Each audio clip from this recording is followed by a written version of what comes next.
ओम नमो अरिहंताय नमो सिद्धाणं नमो आयर्याणं नमो वज्राय नमो लोये सभ्यसाहु मंगल में मंगल कर्ण वीतराग विज्ञान नमो ताहि जाते भय अरहंतादि महान करि मंगल करियो महा ग्रंथ करण को कार जाते मिले समाधि सब पावे निज पद राम। तीन भुवन में सार वीतराग विज्ञानता शिव स्वरूप शिव का नमो योग समान। नमो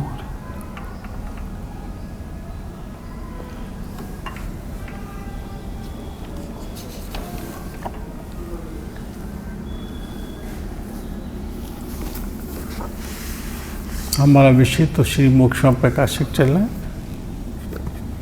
लेकिन आज युगल जी साहब की सिद्ध पूजा हम लोगों ने सामूहिक रूप से की। मैं इसका सिर्फ एक छंद लेकर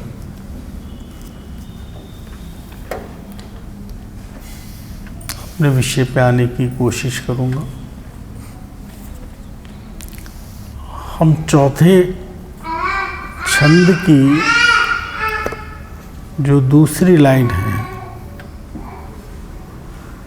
या पहली है, ज्ञान की, पेज नंबर 47 पे। हाँ, ज्ञान की नहीं गाने की कोई जरूरत नहीं है, कोई गीत वीत नहीं, हम चलेंगे आराम से। ज्ञान की, भैया ध्यान से स्वप्निल जी, ज्ञान की प्रतिपल उठे तरंग। समुद्र है ना, समुद्र में प्रति समय लहर उठती है, वो समुद्र का लक्षण है, पहचान है। इसी तरह मुझ ज्ञायक भगवान आत्मा में तीन चीज हैं, ज्ञान, ज्ञायक, ज्ञाता, गे, चार चीज। तो मैं आत्मा त्रिकाली ध्रुव ज्ञायक, उसमें प्रति समय ज्ञान गुण की जो पर्याय तरंग उठती है, उसमें सब गे भासित होते हैं, जानने में आते हैं। जब सब गे आते हैं तो मुझे मेरा आत्मा जानने में क्यों नहीं आता? सिर्फ इतना प्रश्न है। हम और आगे बहुत लंबा चौड़ा कर सकते हैं इसको, कहीं आगे पीछे नहीं जाएंगे, इतने पे थोड़ी सी चर्चा करेंगे हम लोग। ज्ञान की प्रतिपल उठे तरंग, झांकता उसमें आत्मराम। उस ज्ञान की जो तरंग उठ रही है, उसमें प्रत्येक समय मेरा आत्मा ही है। वो ज्ञान कुछ आत्मा से अलग वस्तु नहीं है, वो आत्मा ही है। जहां पर जानने का कार्य हो रहा है वो मैं ही हूं। बराबर। झांकता उसमें आत्म राम, और यही समय सार में 17-18 गाथा में कहा है। यही बात को यहाँ कह रहे हैं युगल जी साहब। सभी अरे आबाल सभी गोपाल सुलभ सबको चिन्मय अभिराम। कोई बड़ा हो या छोटा हो, ज्ञानी हो या अज्ञानी हो, बच्चा हो या बूढ़ा हो, वो आत्मा राम प्रत्येक को प्रत्येक समय सुलभ है, उपलब्ध है। उस ज्ञान की तरंग में वो झांक रहा है प्रत्येक समय।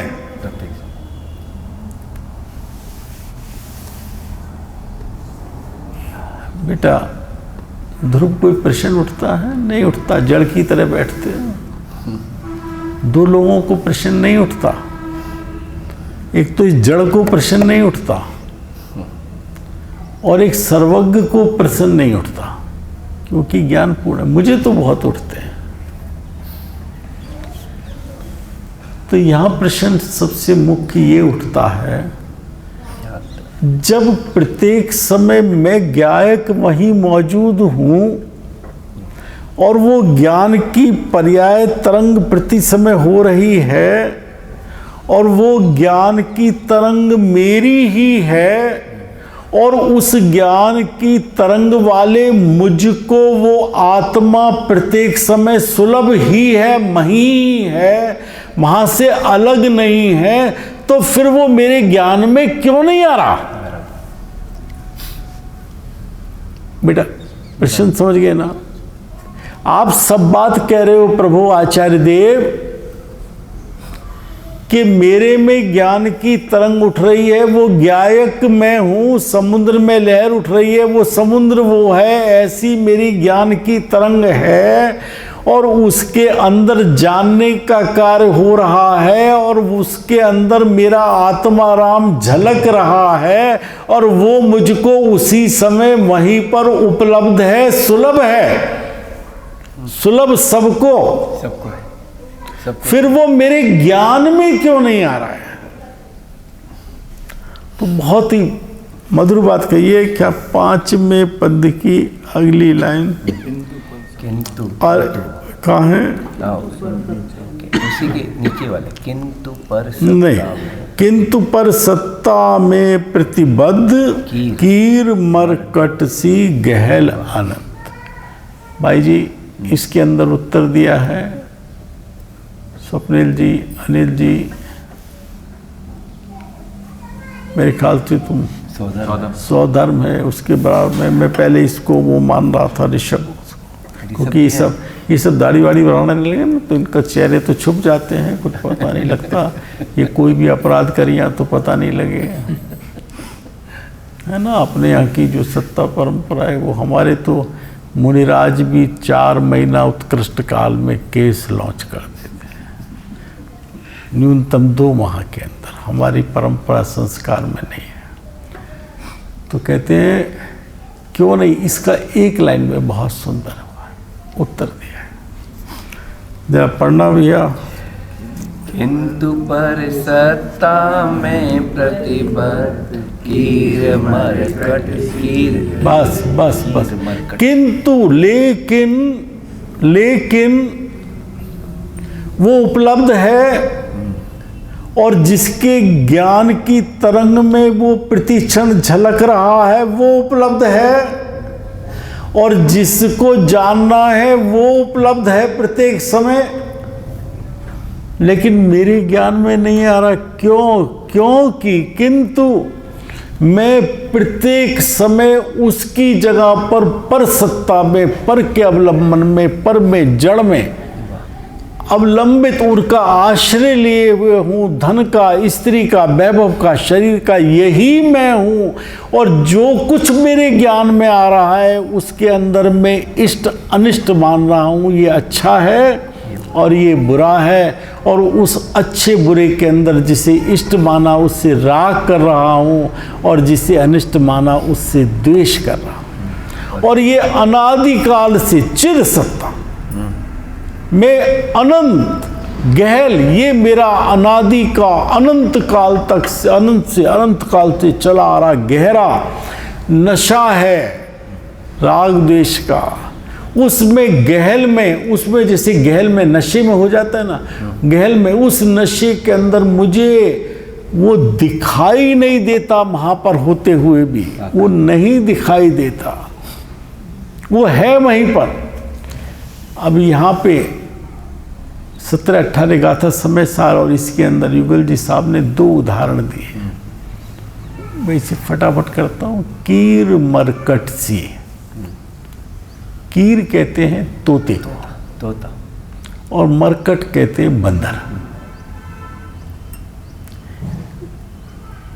तोते नलनी, नलनी यानी एक डंडी, उसे पंजों से इस तरह पकड़ लेता है और उल्टा लटक जाता है।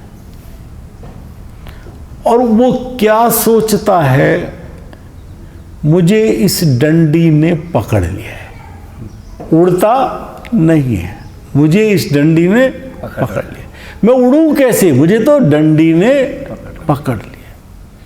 और उसी तरह से बंदर एक चने के घड़े में हाथ डाला, मुट्ठी भरी, अब मोटी हो गई मुट्ठी, अब बाहर नहीं निकलती, मुझे तो इस चने के घड़े ने पकड़ लिया है। कीर मरकट, तोते और बंदर की तरह, मुझे, मैं छोड़ूं कैसे, मैं तो छोड़ना चाहता हूं सब कुछ, मैं तो अपने स्वभाव की साधना करना चाहता हूं, अतीन्द्रिय अक्षय अविनाशी अनंत सुख प्राप्त करना चाहता हूं, लेकिन मुझे घरवाले नहीं छोड़ते, मुझे व्यापार नहीं छोड़ता, मैं करूं कैसे। तो कहते हैं कि तू तोते और बंदर से गया गुजरा है। वो तोते से ये कहना है कि तू छूटा ही हुआ है, तू अपना पंजा खोल दे, तू तो भारी है, तू तो गगन में उड़। और बंदर से कहे तू मुट्ठी खोल दे, तेरा हाथ तो स्वतंत्र ही है, तू बाहर ही है, तुझे किसी ने नहीं पकड़ा है, किसी पुत्र ने, पुत्री ने, पत्नी ने, स्त्री ने, माँ ने, बाप ने, घर ने, व्यापार ने, जिस समय तू चाहे तू स्वतंत्र था, स्वतंत्र है, स्वतंत्र रहेगा। तू मानना या मत मानना, मिथ्यात्व में रहना या सम्मत में रहना, तेरी स्वतंत्रता में अंतर नहीं आएगा। ये स्वतंत्रता जीव का स्वभाव है, सजो सत है, जो शुद्ध है, जो बुद्ध है, वो जो शुद्ध है क्यों है, एक को खलु शुद्धो अहम, अहम एक को खलु शुद्धो, मैं एक हूं, मैं पर से भिन्न भिन्न हूं, उसमें मेरा कुछ भी नहीं है, पर का मेरे में कुछ नहीं है, इसलिए मैं शुद्ध हूं, मैं स्वतंत्र हूं, मेरी सत्ता ही तब है जबकि मैं स्वतंत्र हूं।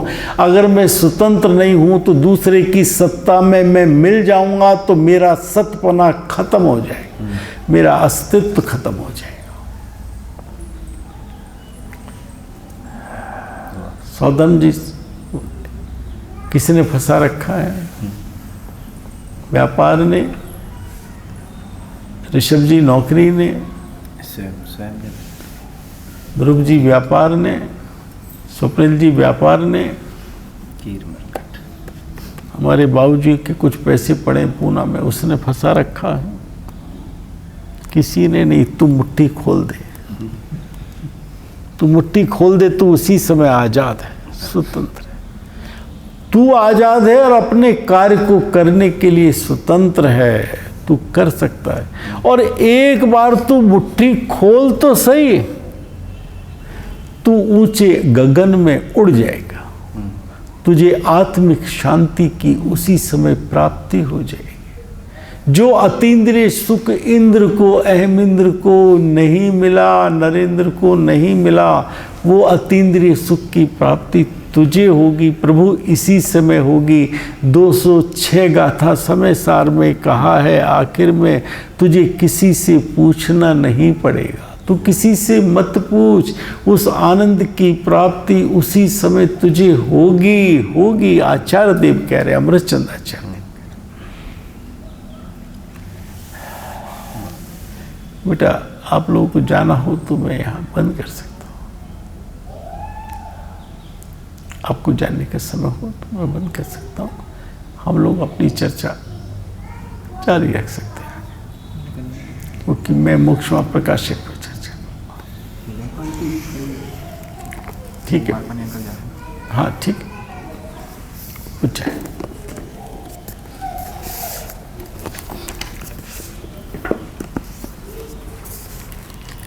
जो रुक रहा हो वो आगे आ जाओ।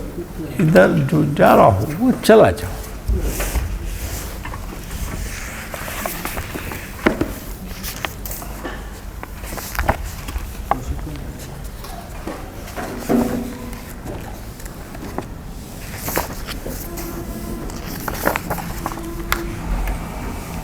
क्या लोहाड़िया जी, आप मुझे कहाँ चुपका दिया कि इस पे पढ़ो, इस पे करो। अच्छा अच्छा, अरे ये ले लेते बोले, पूजा पे ही ले लेते। नहीं भैया, अपना चल रहा पेज नंबर 4 पे, पूजित का पहला पैराग्राफ हुआ था इसमें।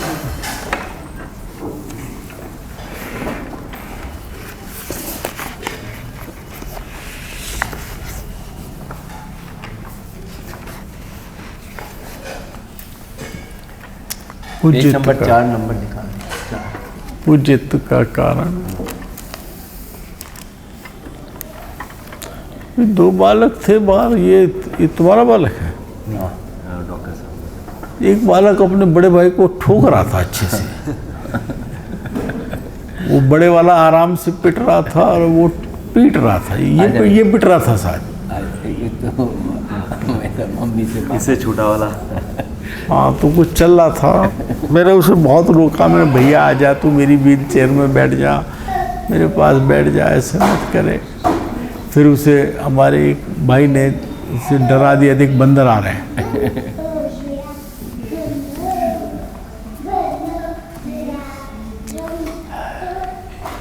इसके अंदर जो सिद्ध पूजा में आया, वो सिद्ध का स्वरूप बहुत अच्छे से बराबर इसके अंदर आया है। और एक बार इसका अरहंत और सिद्ध का स्वरूप, सिर्फ अरहंत का स्वरूप भी यदि अपने हृदय में हृदयंगम हो जाए, बैठ जाए, तो चूंकि वो अरहंतपना साधुपना पूर्वक होता है, पहले साधुपना नियम से होता है, तो साधु का स्वरूप अरहंत के स्वरूप में समाहित हो जाता है। और जो अरहंत हुआ है वो नियम से सिद्ध होगा ही, इसलिए सिद्ध का स्वरूप भी समाहित हो जाता है। और उन सब का स्वरूप के बाद में हमारा विषय था कि जैन धर्म बहुत तर्क से है, वैज्ञानिक धर्म है। केवल हम कहते हैं हम बड़े हैं, हमारी बात माननी पड़ेगी, ऐसा ये आदेश नहीं देता है। ये कहता है तर्क से, युक्ति से, न्याय से, विचार के मानिए, विचार के मानिए। हमने तुम्हें अरहंत का, सिद्ध का, आचार उपाध्याय, साधु, पंच, परमेष्ठी का स्वरूप बताया। और हमने हर एक के अंत में कहा कि सभी प्रकार से पूजने योग्य, यही शब्द है बेटा, अरहंतों को हमारा नमस्कार हो। फिर हमने कहा सिद्धों को हमारा नमस्कार हो, आचार्यों को हमारा नमस्कार हो, उपाध्याय परमेष्ठी को नमस्कार हो, साधु परमेष्ठी को नमस्कार हो। ये हम क्यों नमस्कार के चक्कर, इनमें तुमने बता दिया ठीक है, लेकिन इनमें नमस्कार के योग्यता है कि नहीं, वो नमस्कार के योग्य है कि नहीं। मेरा सर तो ऐसा नहीं है कि जो भी हर एक के आगे झुके। टोडरमल जी साहब, मेरा सर ऐसा नहीं है। बराबर। मुझे पहले ये बताओ कि ये मेरे नमस्कार के, मेरे पूजन के योग्य हैं या नहीं है, और अगर है तो कैसे है। ठीक है डॉक्टर साहब, बात क्लियर हो गई ना कि मैं पूज्यत्व का कारण मैं इनको क्यों पूजूं, इनमें ऐसी क्या चीज है जो ये मेरे से पूजने योग्य है। बराबर। ये पूज्य है, मैं पूजक हूं, ऐसा भेद ये क्यों है। तो टोडरमल जी साहब कहते हैं बेटा थोड़ी मदद करते रहना मेरी, पढ़ते रहना। इस प्रकार इन अरहंत आदि का स्वरूप है। इस प्रकार अर्थात जो पहले वर्णन किया है वैसा वैसे इन अरहंत सिद्ध आचार्योपाध्याय साधु का स्वरूप है, वह वीतराग विज्ञानमय है। कैसा है? वितराग। बोलो बेटा, क्या चाहिए आपको?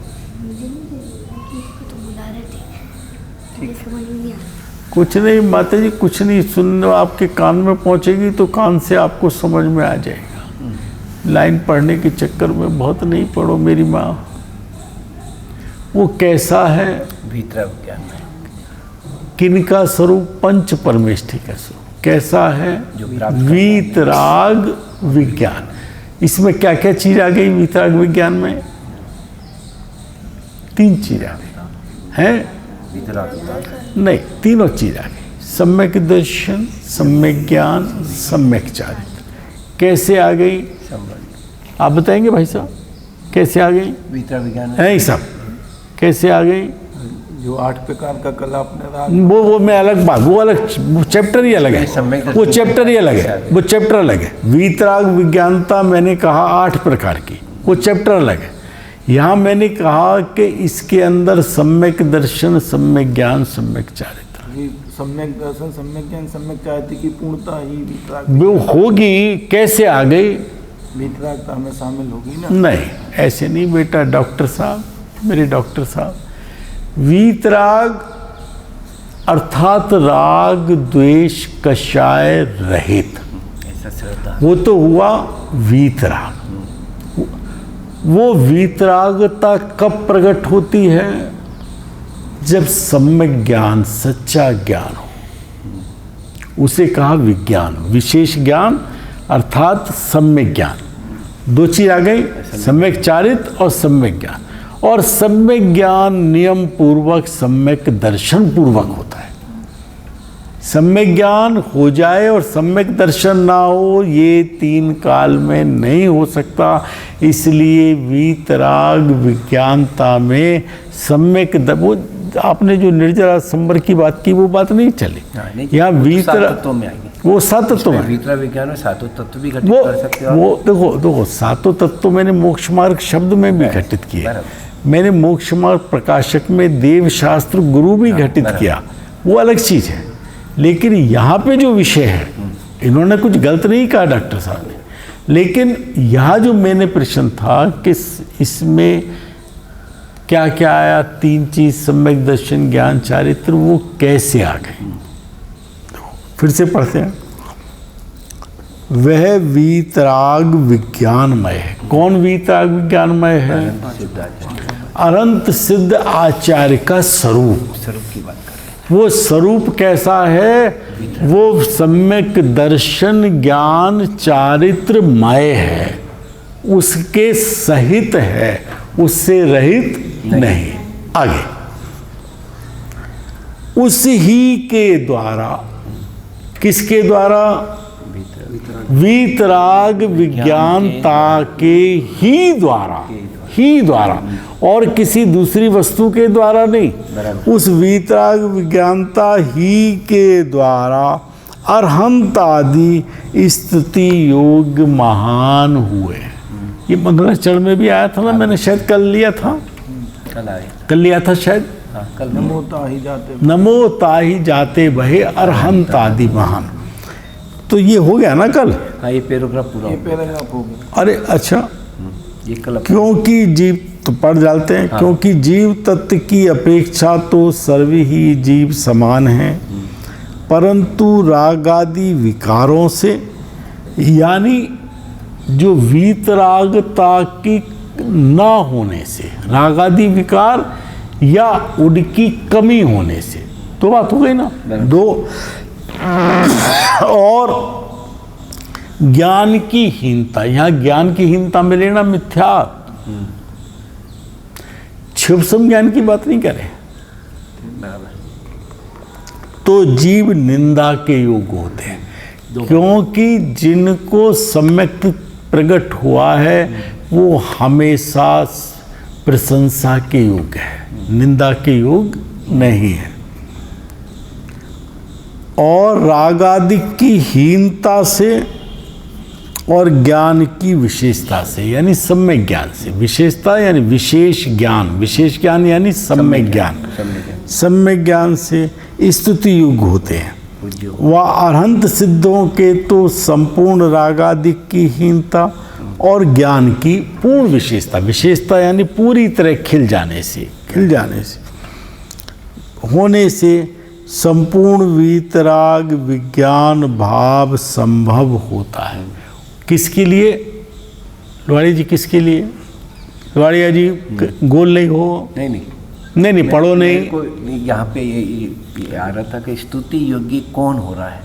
अकेला एक राग यानी जो बाहर में संयम धारण कर लिया है अकेला, वो भी स्तुति योग्य नहीं है। और अकेला ज्ञान हो गया है, वो भी स्तुति योग्य नहीं है। दोनों पहली बात दोनों ही हो, दोनों ही स्तुति योग्य है। दोनों ही सुनो दोनों ही साथ में होना चाहिए। सुनो वो हो तो वो नियम से होता है। वो संयम नहीं है जिसके साथ में ज्ञान ना हो, सम्यक दर्शन ना हो। वो संयम नहीं, खाली वेश है जिसे 412-13 गाथा में 11 गाथा में समय सार में कहा है छोड़ के लिंग। वो लिंग छोड़ने की, वेश छोड़ने की बात नहीं है। वो उससे केवल तेने मुनि वेश से मुक्ति मान ली है। उस अपने अभिप्राय को छोड़ दे, उस अभिप्राय को छोड़ दे। वेश नहीं छुड़ाया है तुझसे, वो तू अपने अभिप्राय को छोड़ दे, क्योंकि ये खाली वेश तेरे मुक्ति का कारण कदापि नहीं होगा। मुक्ति के कारण में सम्यक दर्शन, सम्यक ज्ञान, सम्यक चारित्र की एकता मोक्ष मार्ग है और पूर्णता मोक्ष है। ठीक है ना? तो जब एकता नहीं है, केवल तेने वेश को संयम मान लिया, तो वो पूजनीय नहीं हुआ। यहाँ बात ये, मेरा प्रश्न और था, यहाँ बात ये था ये पंच परमेष्ठी पूज्य क्यों है? तो पहली बात उन्होंने कहा वीतरागता की होने से और ज्ञान के होने से, कषायों की हीनता से और ज्ञान की विशेषता से पूजनीय होता है, और कषायों की वृद्धि से और ज्ञान की हीनता से निंदा के योग होता है। ये तो एक फार्मूला बता दिया। अब वो कहते हैं जो 5 को पूजनीय कह रहे हैं उसमें अरहंत और सिद्ध को तो पूर्ण वीतरागता हो। राग द्वेष का 12वें गुण स्थान में पूर्ण अभाव हो गया, क्षय हो गया, सत्ता में से विनाश हो गया। अब तो वो सिद्ध दशा तक उनकी सत्ता में राग द्वेष का कणिका भी अंश भी नहीं होगा। एक बात। और दूसरा 13वें गुण स्थान में अनंत ज्ञान प्रकट हुआ। उस अनंत ज्ञान को जो पूर्ण ज्ञान कहा 12वें में, उसे 13वें में कहा अनंत ज्ञान, उसे 14वें के बाद सिद्ध समय का अव्ययवाद। ये सब एक है, अलग नहीं है। इसको अपेक्षा कहा, सामने बाह्य चीजें को देख करके उन पर आरोप करके कहा। वो पूर्ण ज्ञान को जो जानने, जो पूर्ण गलती वहां पे पूर्ण सुख कहा, वहां पे 13वें में अनंत सुख कहा और सिद्ध दशा में अव्ययवाद सुख कहा। ये तो एक ही है, सुख अलग नहीं है। वो पूर्ण सुख को जब तक जानने वाला अनंत ज्ञान नहीं होगा तब तक वो अनंत सुख संज्ञा नहीं पाएगा। और जब तक दुश्मन का एक अंश भी, मरा दुश्मन भी है, तब तक मेरे मन में संशय रहेगा। मरा हुआ है, जली जेवरी समान है। वो जो आघाती कर्म 4 बचे हैं, वो जली जेवरी समान होने पर भी है तो सही, इनका भी नाश होने पर वो पूर्ण प्रकट हो जाता है, तो उनकी पूर्णता हो जाती है। तो अव्ययवाद हो जाता है। तो अब उसे अव्ययवाद नाम पा जाता है। अव्ययवाद कोई चीज अलग से नहीं हो गई, वो अनंत ज्ञान ही, अनंत सुख ही अव्ययवाद सुख का नाम पाता है, वो पूर्ण सुख ही अनंत सुख का नाम पाता है। जब पूर्ण मत कहो फिर तो अपूर्ण का होना उसे वहां 12वें गुण स्थान में फिर पूर्ण क्यों कह रहे हो? आप कहो ना कुछ बाकी रह गया। नहीं, वो बाहर के कर्मों के हिसाब से उनको उसकी अपेक्षा से अभी 4 आघाती कर्म, जिन्हें समय सार नाटक में जली जेवरी समान का, जली जेवरी समझ गए डॉक्टर साहब? नहीं समझे तो पूछो मेरे भाई, काहे को हम बैठे हैं? आएगा नहीं आएगा? कहेंगे भाई नहीं आता, पूछ के बताऊंगा। एक बहुत बढ़िया क्वालिटी की रस्सी, मजबूत, जिसके बल पड़े हुए, आपने यहां रख के उसको एक तरफ से जला दिया, पूरी जल गई रस्सी, लेकिन वो बल तो दिखाई दे रहे हैं। अब वो बांधने के काम आएगी क्या? तो वो जली जेवरी, वो आघाती कर्म जली जेवरी समान है तो सही, लेकिन वो तुझे रोकने के लिए समर्थ नहीं है, बांधने में समर्थ नहीं है। जली जेवरी समान है। ये समय सार नाटक में की 85 पे कति लगे रही जरी छार सी, जरी साहब बिल्कुल स्पष्ट जरी जेवरी शब्द का है, और यहां भी कहा है और जगह भी कहा है। वो जली जेवरी समान है, तो वो जेवरी खत्म हो गई, वो राख भी खत्म हो गई कि भैया दुश्मन की राख भी नहीं चाहिए। बराबर। तो कहते हैं अब अव्ययवाद, अब कोई बाधा भी नहीं बची।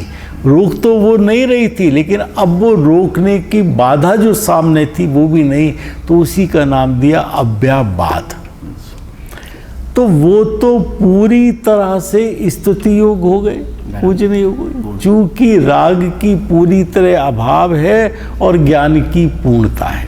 एक और जो आचार उपाध्याय साधु हैं उनमें भी एक देश राग का, यानी 3 चौकड़ी राग का अभाव है, और ज्ञान सम्यक ज्ञान की प्रकटता है, सम्यक दर्शन सहित प्रकटता है।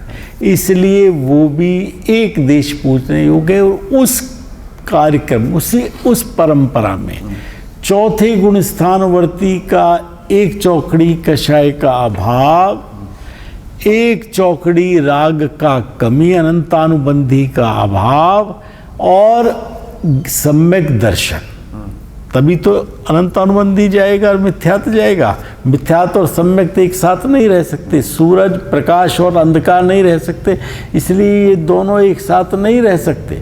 शुद्धि और अशुद्धि अंश एक साथ रह सकते हैं चारित्र में। जितनी शुद्धि वो चारित्र अंश, वो मोक्ष का अंश, मोक्ष मार्ग, और जितनी अशुद्धि है जो बची, एक चौकड़ी के जाने पर 3 चौकड़ी बची, 2 चौकड़ी के जाने पर 2 चौकड़ी बची, 3 के जाने पर 1 चौकड़ी बची, वो राग अंश, वो एक साथ रहने में विरोध नहीं है, लेकिन सम्यक और मिथ्यात्व कभी साथ नहीं रह सकते। किसी ने कभी प्रकाश और अंधकार को एक साथ देखा है? वो नहीं रह सकते, रह ही नहीं सकते। तो 4थे गुण स्थान वाला भी अनंतानुबंधी के नाश के जाने से और सम्यक्त की प्रगटता से, मिथ्यात्व के जाने से उतने अंश में आदर के योग्य है। और संयम होने पर 5वें गुण स्थान में जिसको एक देश संयम हुआ है, 2 चौकड़ी कषाय का अभाव, यानी कषाय का अभाव और सम्यक्त की प्रगटता, सम्यक ज्ञान की प्रगटता, उतना वो वंदन के योग्य हुआ है। और मुनिराज पंच परमेष्ठी में आते हैं, 3 चौकड़ी कषाय का अभाव, मात्र संजुलन बचाए वो भी हीन होती जा रही है। उस अपेक्षा से वो राग की हीनता और ज्ञान की विशेषता से पूजने योग, स्तुति के योग हैं। अभी 1 मिनट बचा है, क्या बचा है? अभी 3-4 मिनट है। पुनश्चय, अगला पैरा, यहाँ तक तो कल हो गया था, ठीक है। पुनश्चय, टोडरमल जी साहब कहते हैं कुछ और कहने का निश्चय करते हैं। ये ऊपर इसी पे लग रहा, मैं संभव शब्द क्यों दिया? बीता विज्ञान संभव है, किसको? है ही जब तो संपूर्ण भीतरा विज्ञान संभव है। वो एक देश के हिसाब से दिया। कहाँ पे फिर गुण में भी नहीं ये जो कह रहा है अनंत और इसे सिद्धों की तो संपूर्ण राग आदि की हीनता और ज्ञान यहाँ जो संभव है ना, वो जो संभव शब्द है उस पूज्यता के लिए है। वीतराग विज्ञान पूर्ण प्रकट हुआ है, उनको पूर्ण पूज्यता संभव है। यहाँ पे संभव का ऐसा अर्थ लगाना। पुनश्य ये जो अरहंत आदि पद हैं, उनमें ऐसा जानना कि मुख्य रूप से तो तीर्थंकर का और गौण रूप से सर्व केवली का, प्राकृत भाषा में अरहंत, संस्कृत में अरहंत, ऐसा नाम जानना। देखो जब हम ये कहते हैं ना नमो सिद्ध क्षेत्र, तो हमें 5 ही सिद्ध क्षेत्र तो पहले ख्याल में आते हैं ना। बराबर कैलाश मूल रूप से तो सम्मेद शिखर, बराबर और वर्तमान में कैलाश, सम्मेद शिखर, गिरनार, चंपापुर, पावापुर। तो ये तीर्थंकर जहाँ से मोक्ष पधार है उस अपेक्षा से, हाँ उसकी बाकी तो बेटा पूरा 2.5 द्वीप में एक सुई के नोक के बराबर स्थान ऐसा नहीं है जहाँ से सिद्ध परमेष्ठी, जहाँ से सिद्ध ना हुए हो, ऐसा नहीं।